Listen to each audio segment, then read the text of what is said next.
कहा जाता है कि एक बादशाह ने अपने बेटे की 3 बार शादी की कोशिश की। वो हर रिश्ते में पहली गुफ्तगू के बाद इनकार कर देता था। आखिरकार वालिद ने बेटे को तंग आकर महल से निकाल दिया। बेटा शहर से बाहर काम की तलाश में निकल गया और एक मालदार शख्स के यहाँ बकरियां चराने का काम मिला। वो शख्स नौजवान से बहुत मुतासिर हुआ। उस मालदार शख्स की एक ही बेटी थी और उसने सोचा कि इस नौजवान से शादी करवा दे ताकि वो उनके साथ रहे।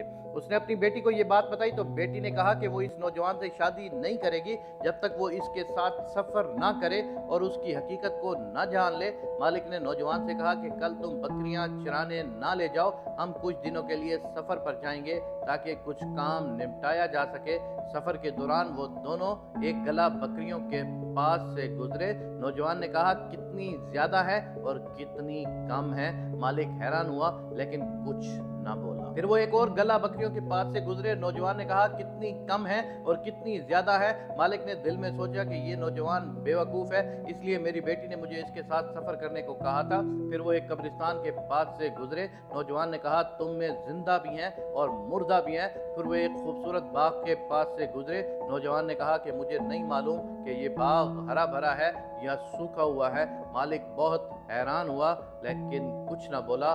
फिर वो एक गांव में पहुंचे और पानी तलब किया। लोगों ने उन्हें दूध दिया। नौजवान ने खुद पिया और फिर मालिक को दिया। फिर वो एक और गांव में पहुंचे और पानी तलब किया। लोगों ने उन्हें पानी दिया। नौजवान ने पहले मालिक को दिया और फिर खुद पिया। मालिक ने दिल में सोचा कि नौजवान ने मुझे दूध देने में बेएहतरामी की है और पानी देने में इज्जत दी है।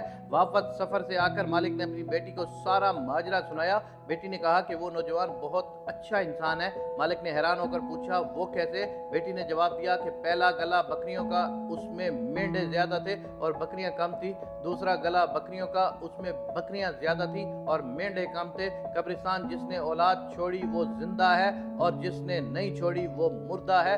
बाग अगर मालिक ने अपने पैसों से बनाया है तो हरा भरा है और अगर कर्जे से बनाया है तो सूखा है। दूध जब बर्तन में डाला जाता है तो दूध नीचे बैठ जाता है और पानी ऊपर आ जाता है। उसने पहले पानी पिया और आपको दूध दिया। कुएं का पानी, साफ पानी ऊपर आता है।